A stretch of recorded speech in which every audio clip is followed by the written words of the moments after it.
പൗത്രത്തിലെ പുത്തൻ സ്റ്റോറിയിലേക്ക് ഏവർക്കും സ്വാഗതം. ഈ സ്റ്റോറി ഇഷ്ടപ്പെടുവാണെങ്കിൽ സബ്സ്ക്രൈബ് ചെയ്യണേ, അതുപോലെ തന്നെ ലൈക്ക് ചെയ്യാനും ഹൈപ്പ് ചെയ്യാനും മറക്കല്ലേ.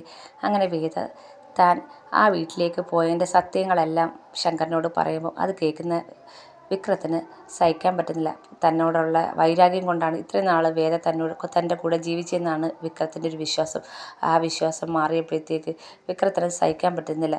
വേദയ്ക്ക് തന്നോട് ഇത്രയും സ്നേഹമുണ്ടെന്ന് അപ്പോഴാണ് വിക്രത്തിന് ബോധ്യമാവുന്നത്. അങ്ങനെ ഇതെല്ലാം പറഞ്ഞതിന് ശേഷം വേദയാണെങ്കിൽ മുറിയിൽ വന്നിരുന്ന് സങ്കടത്തോടെ കണ്ണടച്ചിരുന്ന് കരയുകയാണ്.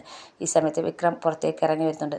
എന്നിട്ട് വേദയെടുത്ത് വന്നിരുന്ന് ചോദിക്കുകയാണ്, നീ ഇത്രയും നാളായിട്ട് ഈ ഒരു കാര്യം എന്നോട് പറഞ്ഞില്ലായിരുന്നല്ലോ എന്ന് ചോദിക്കുകയാണ്.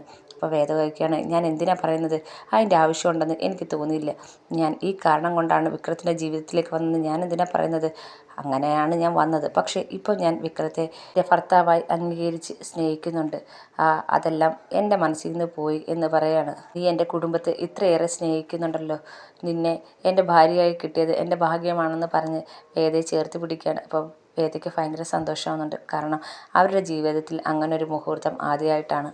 അപ്പോൾ വേദ പറയാണ്, ദർശൻ്റെ കാര്യം ഇപ്പം എടുത്തിട്ടുണ്ട് മാത്രമാണ് ഈ കാര്യം ഞാൻ പറഞ്ഞത്. അല്ലെങ്കിൽ ഒരിക്കലും ഞാൻ ഈ കാര്യം പറയത്തില്ലായിരുന്നു. എനിക്ക് മറ്റൊരു വിവാഹം, അതും പറഞ്ഞുകൊണ്ടാണ് അച്ഛനും അമ്മയും വന്നത്.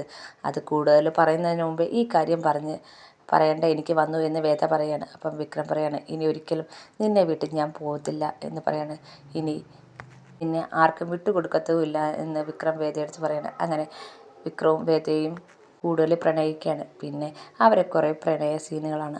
ഈ സമയത്താണെങ്കിൽ ശ്രീകാന്ത് പുളിക്കനെ തിരക്കി നടക്കുകയാണ്. ശ്രീകാന്തും ചന്ദ്രശേഖരനും കൂടെ പുളിക്കനെ തിരക്കി ജോണിയെ നാഗർകോവിലിലേക്ക് വിട്ടിട്ടുണ്ട്. നാഗർകോവിലിൽ നിന്ന് ജോണി വിളിക്കുമ്പോൾ ഉടനെ അവിടെ എത്താനാണ് അവരുടെ പ്ലാൻ. ഈ സമയത്താണെങ്കിൽ അവരെല്ലാവരും കൂടെ പുളിക്കനെ തപ്പി നാഗർകോവിലിലേക്ക് പോവുകയാണ്. അപ്പോൾ ചന്ദ്രശേഖരൻ ശ്രീകാന്തിൻ്റെ അടുത്ത് പറയുന്നുണ്ട്, ഈ അവസരം നമുക്ക് പാഴാക്കാൻ പറ്റത്തില്ല.